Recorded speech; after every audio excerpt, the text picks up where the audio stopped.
I had a car accident and lost my baby, and the driver at fault was Ryder Swales' mistress. For her, Ryder did not hesitate to divorce me. Ryder said calmly, "Glynis didn't do it on purpose. If you had been more careful while driving, this wouldn't have happened." After the divorce, I linked arms with the heir to the top financial conglomerate in J City. Looking at Glynis Milham, who was pregnant beside Ryder, I said, "It wasn't that I couldn't have a baby back then, it was that you had asthenospermia." Ding! This novel reminds you to click the subscribe button in the bottom right corner to read the complete novel. Help me! Save my baby! I never expected to get into a car accident on my way home. The driver fled, and there were no other cars passing by for a long time. The smell of blood from below stimulated my brain. I used all my strength to grab the phone on the ground and dialed Ryder's number. After a brief ring, the call was hung up. I felt my head getting heavier. I hadn't even managed to dial 911 when my hand completely lost strength. Everything in front of me became blurry. I heard a phone ringing. Hello. It wasn't Ryder's voice. But at that moment, I couldn't care less. Help me, I'm at. My voice grew weaker, and in the end, I wasn't even sure if I had spoken the address before I completely passed out. When I woke up, I found myself lying in a hospital bed. Instinctively, I touched my flat stomach. With a dry and hoarse voice, I asked, "My baby?" A cold, large hand covered the back of my hand. "There will be other babies." I turned my head to look at the man speaking. It was my husband of 5 years, Ryder Swales.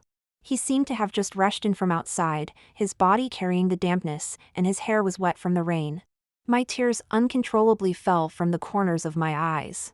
"Ryder, our baby is gone. Our baby is gone." Ah. The physical pain was far less than my mental anguish. Ryder had asthenospermia, and I was afraid of hurting his masculine pride. So, on the day the test results came out, I told him that I was naturally difficult to conceive. Ryder loved children. Over the years, I had undergone countless IVF treatments. Both my body and mind had suffered immense pain. We had finally waited for this child of ours, but now it was gone like this. A nurse came over to check my body. Seeing my eyes red from crying, she sighed. "If you had been sent to the hospital earlier, the baby might have been saved." What a pity! I thought of the phone call that Ryder had not answered yet. I loudly questioned him, "Where were you? I called you for so long, waited for you for so long, why didn't you answer my call?" Ryder lowered his head and stroked my hair, his long eyelashes trembling as they hid his eyes. "Sorry, I was in a business meeting at the time." To avoid facing Ryder, I pretended to be asleep. Late at night, I watched him lying next to me, already breathing softly, and silently cried. I didn't know if there was an emergency at the company, but his muted phone kept flashing non-stop. I struggled to get up and turned on his phone. Since Ryder and I were childhood sweethearts, we knew all the opposite sex around us. So, in all these years of marriage, I never had the habit of checking up on him. But the glaring message on his phone screen, "I miss you so much," confirmed how ridiculous my thoughts were. My fingertips couldn't stop trembling. A terrifying thought flashed through my mind. I opened his call log. 4:30 p.m. There were 2 calls. One was from me. The other was from him, labeled as assistant. I opened his message interface. The girl who said "I miss you so much" was the assistant, Glynis Milham, the intern who had been on Ryder's lips recently, the one he always complained about. With each page of records I flipped through, my heart ached more. What should I do? "I hit someone today, I'm so scared." The time was exactly when I had my car accident. No wonder it felt familiar. That car belonged to Ryder. So he knew it was Glynis who hit me. He knew it was her who killed my child.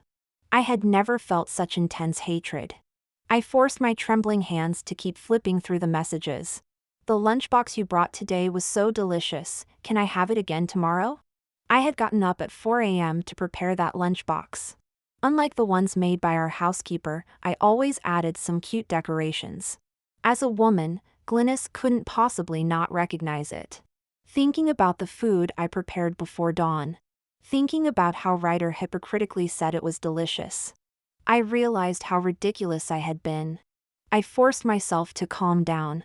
I looked at their messages from the beginning and saw Ryder's attitude was full of annoyance. Can't you even organize such a simple document? If this happens again, you're fired. Glynis Milham, do you have a brain? How did you graduate from college? I don't know when everything changed. It was only a month or two. You're such an idiot, leave the documents there, I'll handle it. I ordered your favorite dessert from that shop, go to the break room and eat it. Now when I see her, it's like looking at myself, no feelings at all, only you make me feel alive. Their chat records were so many. Just one day's worth could exceed the conversations Ryder and I had in a week. These messages were sent to her when we were eating, shopping, even when we were in bed. I covered my mouth and nose with my hand, forcing myself to hold back my sobs. But I still couldn't stop the tears from seeping through my fingers. Thinking of Ryder, who used to rush back home no matter how busy he was at work. But recently, he stayed in the company to work overtime without any reason. When he rarely sat down to eat with me, he would talk about that secretary Glynis nonstop. It turned out there were signs all along, but I never noticed. I thought of my mother. Letting the mistress walk all over her, being the meek Mrs. Kenyon for decades. I would never allow such a thing to happen to me. I tiptoed to get my phone and recorded all their ambiguous messages. I also saved records of all the large transfers between them. I had just lain back in bed when Ryder's phone rang again. I knew it was Glynis Milham. Ryder called softly, "Clara, are you asleep?" In response, he heard my steady breathing. Ryder walked to the bathroom, leaving the door slightly ajar. I could faintly hear Glynis crying on the other end.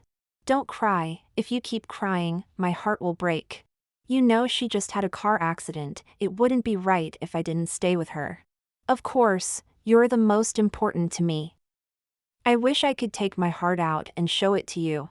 Just a wall apart." My husband was comforting the person responsible for my child's death. Ryder's words were like small knives, cutting my heart into pieces. I couldn't bear to listen any longer. My hand clutched the hospital gown over my chest tightly under the blanket. I called out to him in a dry, hoarse voice, "Ryder." He came out quickly. I tried to see a trace of confusion in his eyes, but he hid it well. "Why are you awake? Are you feeling unwell?" I nodded. "Did something happen?" "I just heard you on the phone." Yes, there was a problem at the overseas branch. He was waiting for me to tell him to prioritize his work. I didn't say anything more, just stared at him fixedly. I held on to a last shred of hope in my heart. But it was quickly dashed. He glanced at the heavy rain outside. "I'll call the nanny Wendy to come and stay with you. There's an urgent matter at the company that needs me." Without waiting for my response, Ryder had already closed the door. My heart was completely dead. On the day I miscarried, my husband went to stay with the perpetrator. How ironic! I lay on the hospital bed for a whole night, my mind filled with memories of the moments we had shared together. In the end, I couldn't bear it anymore and fell into a deep sleep. When I woke up, I noticed a man sitting on the sofa. He looked somewhat familiar. He was looking at an iPad with an indifferent expression, his distinct fingers sliding across the screen, his long legs crossed. Just sitting there, he was a sight to behold. "Miss Kenyon, have you seen enough?" The man raised his eyes, devoid of any emotion. Caught in the act, I felt inexplicably guilty. "I'm sorry, I didn't mean to." "May I ask who you are?" The man stood up, buttoned his suit, and walked over to me. "Mervyn Hawden." I repeated the name several times, then suddenly widened my eyes and prepared to get up. "You're Mr. Hawden." "I'm so sorry, I had an accident yesterday and couldn't contact you in time. Yesterday, I was on my way to discuss business with Hawden Group when I got into a car accident." Mervyn's brow relaxed. "Just lie down and rest well." "I knew it, because I was the one who brought you to the hospital yesterday." I remembered that I had indeed received a phone call before I passed out. It was an unfamiliar man's voice. But when I woke up and saw Ryder and his assistant, I completely forgot to think about what had happened. "Mr. Hawden, I didn't expect that it was you who saved me." "I'm not feeling well, maybe we could." I was a bit incoherent. After all, the man in front of me was Mervyn Hawden, the miracle of J City. The Hawden family's business covered real estate, entertainment, and finance among other industries. Mervyn Hawden became famous at a young age, entering Harvard Business School at 13. And taking over Hawden Group at 18, creating over $10 billion in profits within a year. The Kenyon and Swales groups spent over a month planning, only to secure a collaboration with a subsidiary of Hawden Group. Before I could finish, a contract signed by Mervyn was already in front of me. This is a new contract I've drafted, but it's based on a partnership with your Kenyon Group, not Swales Group. I was silent for a moment. Thinking of Ryder who betrayed me, I nodded firmly. Are you sure you don't want to think about it more? After all, the Kenyon Group was just one of the many small and medium-sized enterprises in J City. He could easily find a better partner. I believe in your ability. Mervyn's tone was calm but carried an undeniable authority. Since marrying Ryder, I had withdrawn from the front lines. I knew that working with Mervyn was my last chance to fight back. I stood up with the help of the cabinet. Looking at Mervyn with determination, "Don't worry, Mr. Hawden. I won't let you down. Then when you recover, treat me to a meal." I was stunned, not expecting the conversation to change so quickly. As the top tycoon, Mervyn was powerful enough to control everything. As far as I knew, Mervyn never attended private dinners, and even business partners' invitations might be scheduled months later. Seeing my lack of response, he frowned slightly. "What? Is it not possible?" No. "I'll contact you as soon as I'm discharged." Mervyn's eyes deepened. "Take good care of yourself." It wasn't until Mervyn walked far away that I snapped out of my emotions. I had a feeling that Mervyn's gaze was strangely familiar. Ryder returned to the hospital late at night. He was still wearing the clothes from the previous day. Seeing that I was still awake, Ryder walked gently to my side. It had been raining outside for the past few days, and he carried a chill with him. I instinctively shrank back, burying myself in the blanket to avoid his touch. Ryder froze for a moment, sensing something was wrong. "What's wrong, Clara? Have you found out who the driver was?" My gaze fixed on him, and thinking of the unborn child, my eyes reddened. Ryder pressed his lips together and was silent for a long time. It was a recently graduated student. "Let's just drop it, we shouldn't make things difficult for her." I laughed so hard that my shoulders trembled. "Ryder Swales, do you know how much pain I went through for the IVF? Even now, thinking about it, my whole body ached uncontrollably.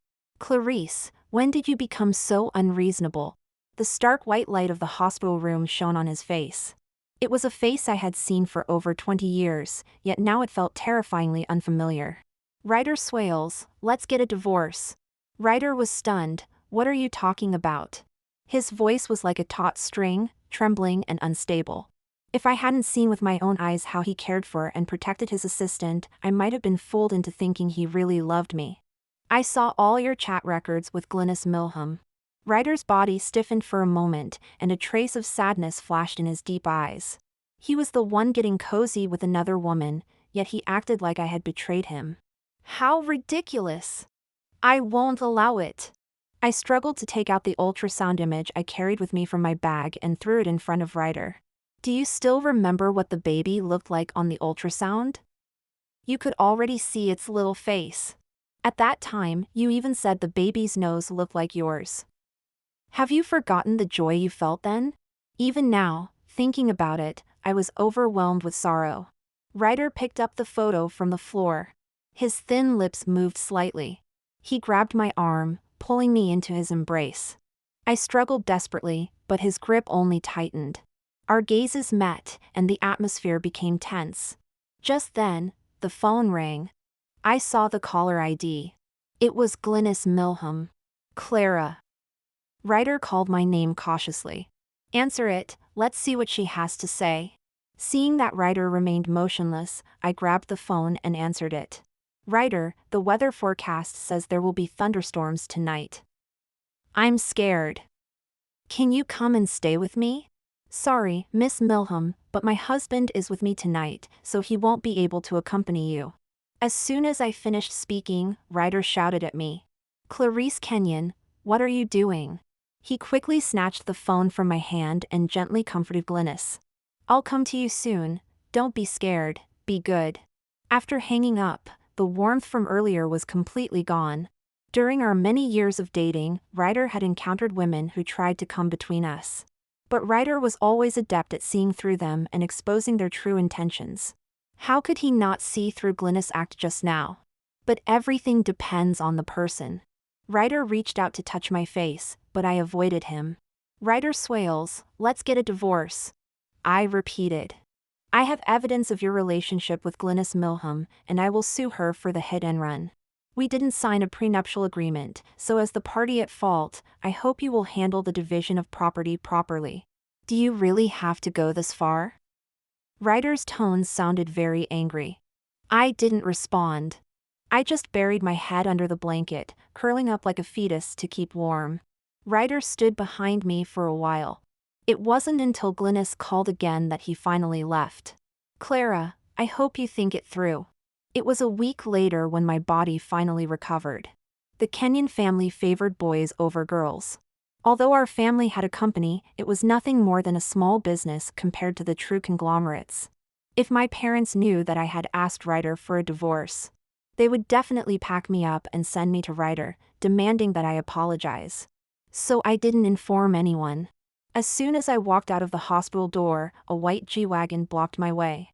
The window rolled down, revealing Mervyn in the driver's seat. Mr. Houghton, are you not feeling well? Mervyn lightly coughed unnaturally. Get in. I didn't act coy and sat in the passenger seat. Once the car started smoothly, I cautiously spoke. Why did you come to pick me up? After all, Mervyn was famously busy, and it was quite the coincidence for him to appear at the hospital entrance during a workday. Mervyn didn't bother hiding it. The hospital notified me. I recalled that my ward had been upgraded to a VIP suite, with a nurse by my side 24 hours a day. Even the doctors were the top specialists from across the country. It had felt strange at the time, and when I asked, they just smiled and brushed it off. It turned out that Mervyn had arranged all this behind the scenes. I wasn't some naive and inexperienced girl. Mr. Houghton, this is only the third time we've met, including today, and you are doing all this for me. I didn't continue. I wouldn't be so narcissistic to think that such a powerful man like Mervyn would fall for a woman who is about to get a divorce. But reality is often as magical as a soap opera. He turned his head and stared into my eyes. Because I like you. After a brief moment of shock, I stiffly turned my head to look ahead and squeezed out 3 words between my teeth. Stop joking around. I never lie. I stared down at my shoe tips. Mr. Houghton, I'm married and... My embarrassed look fell into Mervyn's eyes. He interrupted me before I could finish. I know Ryder Swales has someone else. I'm not just someone you've met a few times. Clarice Kenyon, do you really not remember who I am? As Mervyn spoke, he brushed aside the hair near his ear. A ghastly scar came into view. I instinctively touched my lower back. There was a similar scar there. Memories flooded back in an instant. About 20 years ago, the most severe earthquake in history hit J City. My mother had left me alone in the children's play area of a shopping mall. When the earthquake struck, the entire building began to shake. Not far from me, there was a little boy with a cast on his leg. I saw a stone about to fall on his head. I grabbed him and pulled him away. But I was still scratched on my lower back. At that time, the boy handed me a jade pendant he was wearing. He said, if we can make it back alive, take this pendant to find me at the Houghton family. Later, after we were rescued, my mother saw the valuable jade pendant and took it away. As I grew older, I gradually forgot about that little boy. Thinking about the pendant that was taken from me, my face turned red. Sorry, your pendant. He gently shook his head. Luckily your mother showed up wearing the jade pendant, otherwise I would never have found you in this lifetime. Do you know, I never gave up looking for you all these years. Until 5 years ago, I finally found you, but unfortunately, you were already married to Ryder Swales. I thought of Mervyn's appearance at my wedding to Ryder. At that time, the Swales family was not a prominent family. They were facing an economic crisis, and the company was in danger. It was Mervin's appearance that made everyone speculate about his relationship with Ryder. Because of this, many hesitant third parties chose to cooperate with the Swales family, hoping to connect with the Houghton family. I'm not a good person, but I wouldn't do anything to break up a family. But Ryder Swales wronged you first, so I wonder if you could give me a chance. I returned to the apartment I had rented in advance, my mind filled with the words Mervin had just said. He seemed like another version of me from a different world. He understood all my hesitations and anxieties. After I turned to leave, he simply said, "As long as you need me, I'll always be here." This was a kind of preferential treatment I had never experienced before. I hadn't enjoyed much private time when my phone started ringing incessantly. As soon as I answered, my mother's curses came through. "Clarice, what's wrong with you? Can't even keep an eye on a man? You've been useless since you were a child. What on earth is going on with those online rumors?" Due to Ryder's high-profile nature and outstanding appearance, he had a small group of fans online. To maintain our image, Ryder also had me verify my identity and occasionally post about our loving daily life online. The trending searches glaringly displayed the keywords. #Ryder Swales and Clarice Kenyon marriage crisis. #Ryder Swales new love. When I clicked on it, I found that Glynis had posted a photo of Ryder sleeping, with her kissing his face. The caption read, 200 days with Mr. Swales at Swales Group Director Ryder Swales. My fingers trembled. I didn't expect Ryder and her to have been together longer than I had imagined. The post was made 2 hours ago. Ryder should have known about it long ago, and since he hasn't responded by now, it must be because he disapproves of her. After all, Ryder has always portrayed himself as a loving husband in public. I logged into my account and left a comment with just 2 words. Not divorced. I replied to my mother. "Mom, do you know that I'm pregnant and the child was killed by that woman? Why don't you care about me? Why do you just scold me as soon as you speak? Is it just because my brother's company needs Ryder's protection?" My mother didn't expect me, who had always been sensible, to say such things. Feeling guilty, she quickly changed the subject and hung up the phone. A message popped up on my phone. It was from Mervin. "I'm waiting for you downstairs." I hurriedly wiped away my tears and walked downstairs. The temperature difference in autumn was huge, and I couldn't help but shiver. The next second, a coat was draped over my shoulders, and the owner of the coat was Mervin. "Mr. Houghton, did you forget something? I was afraid you'd be sad alone." His husky voice, like it had been polished with sandpaper, seeped into my heart step by step, accompanied by the sound of rain dripping. In a moment of impulse, I asked, "Would you like to come up for a drink? I can't hold my liquor well. 1 drink and I'm out." But my mood was really gloomy, so I drank 2 glasses by myself. I talked about various aspects of my relationship with Ryder. And by the end, I was crying and wiping my tears and snot all over Mervin's cloth. When I was about to open another can of beer, Mervin grabbed my arm. "Your body hasn't fully recovered yet, don't drink anymore." I leaned over the table, staring at him blankly. Mervin's lips looked like jelly. Without realizing it, I had already leaned closer. I could even smell the faint scent of cedar on him. It inexplicably made me feel at ease. "Mervin, your lips look like jelly. Do you want a taste?" His tone rose, his lowered eyes deeply gazing at me. "I do." Before I could finish speaking, Mervin's lips had already covered my incessantly talking mouth. He aggressively invaded every inch of space in my mouth. Those deep, misty eyes were filled with intense affection. His long arms swept everything off the table, shattering glass all over the floor. He lifted me onto the table, spreading my legs, one hand supporting my back, the other pressing on the table. Under his rolled-up shirt, veins were bulging. Just as my hand reached into his shirt, he gasped for breath and held my hand. "Your body hasn't fully recovered." Then he fled into the bathroom in a hurry. Listening to the sound of water in the bathroom, I belatedly realized what I had just done. I was the one who initiated the kiss. But unfortunately, this was my home, and I had nowhere to escape. In the end, I could only hide in the bedroom, waiting for an opportunity. The sound of water continued for nearly half an hour. Just as I was about to fall asleep, Mervin came out. I immediately pretended to be asleep. As soon as Mervyn approached, I could feel the coldness emanating from him. His body was chillingly cold. He gave me a light kiss on the cheek and tucked me in. "Good night." Then he walked out of the room. When I woke up, it was already the next afternoon. I opened the bedroom door and found a bowl of millet porridge on the table. There was a message from Mervyn on my phone. "Remember to eat." The time was 9 o'clock in the morning. The millet porridge was already cold, but it warmed my stomach as I ate it. Without hesitation, I took the divorce agreement drafted by the lawyer and went to the Swales Group building. The receptionist recognized me and, connecting it with the news online these past 2 days, blocked my way. "Ma'am, you can't go up right now." I didn't make it difficult for her. "Then inform Ryder Swales and tell him I'm here to send him the divorce agreement." I waited downstairs for 20 minutes. It wasn't Ryder who appeared, but Glynis Milham. The last time I saw her was about 3 months ago. At that time, she had her hair in a ponytail, wore a Uniqlo t-shirt, and sneakers. I didn't expect that in just 3 short months, she would undergo such a transformation. She was dressed in a Chanel suit, wearing bulgari around her neck, and had switched to a Vacheron Constantin watch. Compared to my plain, unbranded clothes, Glynis looked even more triumphant. "Oh, who do we have here? It's Miss Clarice." I ignored her.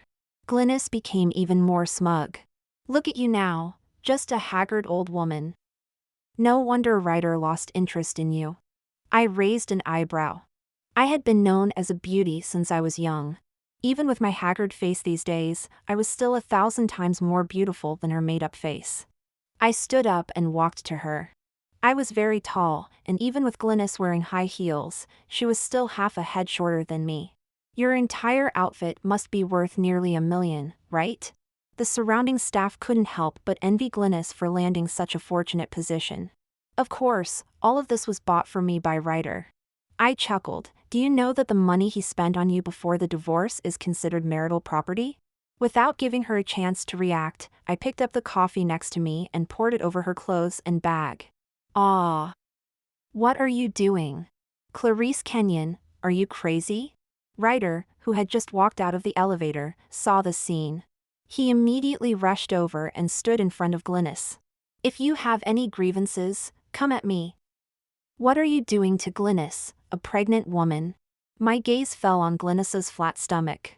My previously tense face couldn't help but break into a smile upon hearing this. Ryder had asthenospermia. Without professional assistance, the probability of natural conception was almost 0. Unless the child in her belly isn't Ryder's. I didn't expect Glynis to put such a green hat on him. Seeing me both crying and laughing, Ryder thought I was in pain. He sighed. "Clarice, you have trouble getting pregnant, and now Glynis is carrying my child. You know my mom has always wanted a grandchild. Let's part on good terms. I will still treat you well after the divorce." I wasn't ready to reveal the truth at this moment. I directly handed the divorce agreement to him. "Ryder Swales, don't make yourself sound so noble. I've consulted a lawyer about the division of marital property. No matter what, you're the one at fault. It's my kindness not to leave you with nothing. And you, Glynis Milham, I've already submitted your hit-and-run case to the court. You can wait for my subpoena." Glynis exploded, reaching out to grab my hair. I stepped back but twisted my ankle. I thought I would embarrass myself, but a steady hand held me up. Turning around, it was Mervyn. Ryder looked pleased. "Mr. Hawden, why didn't you inform me of your visit in advance?" "I'm sorry you had to see this," he said, trying to pull me over. Mervyn narrowed his eyes slightly, looking down at Ryder's outstretched hand, and pulled me into his arms. "You're not worthy to touch her."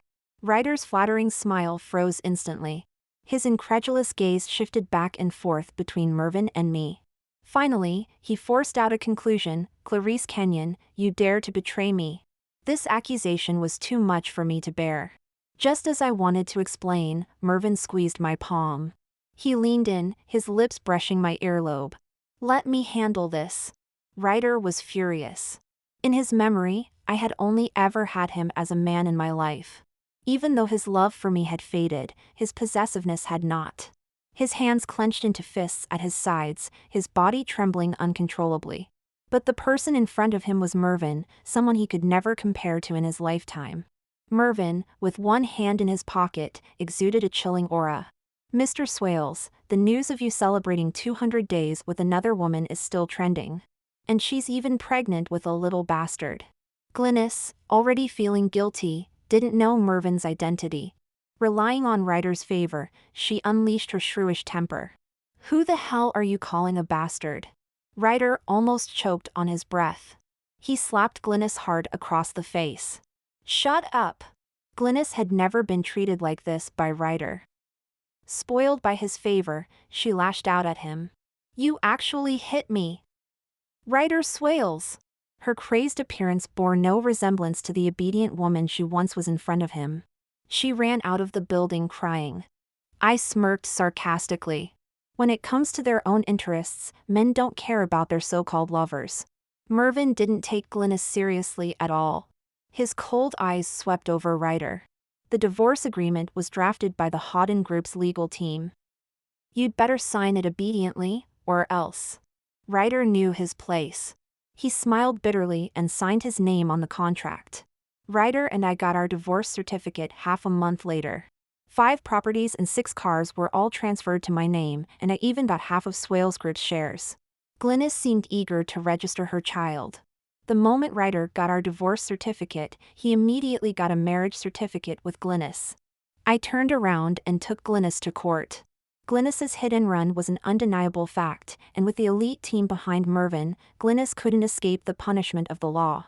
In the end, she was sentenced to 2 years. It was that night. Mervyn confessed his feelings to me. After what happened with Ryder, I no longer had any expectations for love. I believed that all love would eventually change. I was already someone who lacked a sense of security. Even a companionship of over 20 years could change just like that.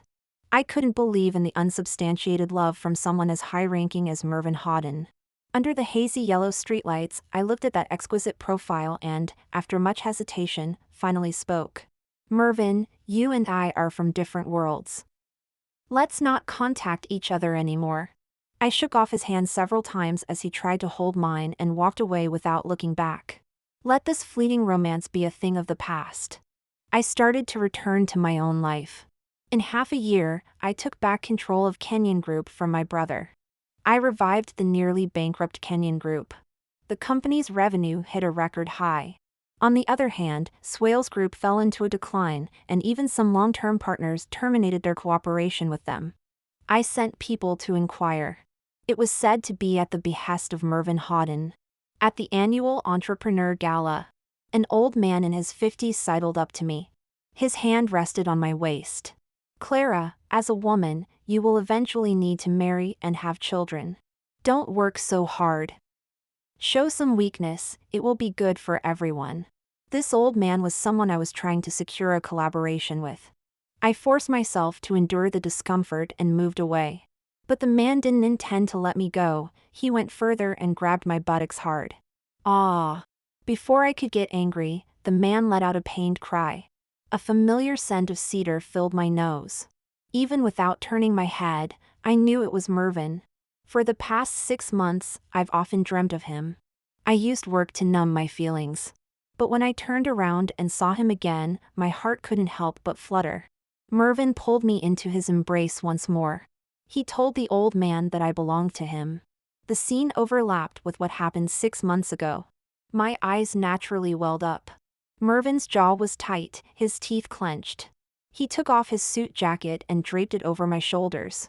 "If I hadn't shown up today, would you have let this old man take advantage of you?" I pretended to be relaxed. How could that be?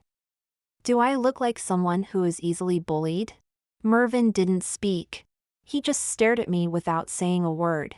We walked to the back garden with our champagne. Mervyn stood in front of me, shielding me from the wind. I deliberately used a light tone. "How have you been these past 6 months?" Not good at all." His tone was somewhat aggrieved. "I thought you would at least contact me once. I thought you would think of me in the dead of night, but I never heard from you. I came to this gala because I heard you would be attending. This is the first legitimate opportunity I've had to get close to you in 6 months. My breath caught. I didn't know how to respond to Mervin's confession. He cupped the back of my head and pulled me into his arms. You heartless woman. Looking at his lips, I thought of that night 6 months ago. As if possessed, I kissed him. This time, I accepted Mervin's confession. Mervin had already drafted an exaggerated contract and sent it to me. It was full of clauses stating that if he ever wronged me, he would leave with nothing, and the entire Hawden family fortune would belong to me. After reading it, I quietly pushed the contract back to him. I'm not ready to remarry yet. Mervin shrugged nonchalantly, then I'll date you for the rest of my life. Half a month later, Glynis's child was born. And she only had a few months left of her prison sentence. Ryder, overjoyed, posted 2 updates on social media to celebrate the birth of the child. So much time had passed.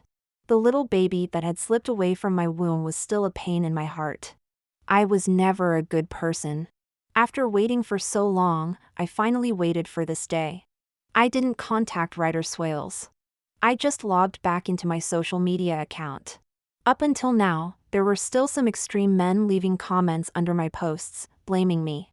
They said that because I was a hen that couldn't lay eggs, Ryder went to find someone else. I posted the medical report from that year. It was censored.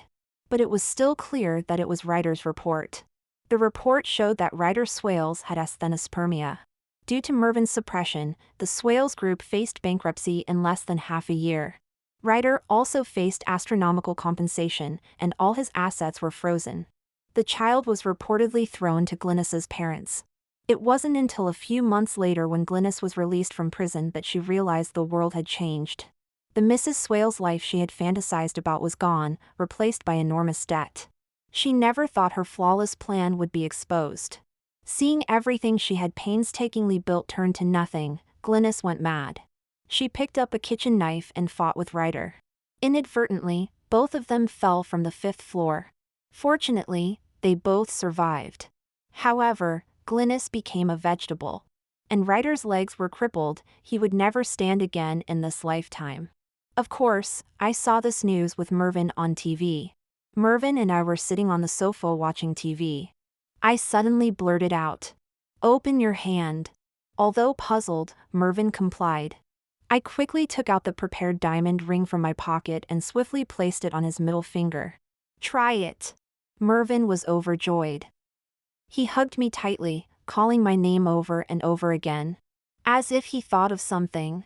He immediately took out a ring from his pocket and knelt in front of me. "You wouldn't." His eyes were firm. "I've kept this ring on me since the day we got together, just waiting for the day you would open your heart to me." I didn't say anything. I just hugged him tighter. Life has exploitation, but it also has gifts. I am unfortunate, yet I am also fortunate. Mervin Hawden, thank you for appearing and warming me.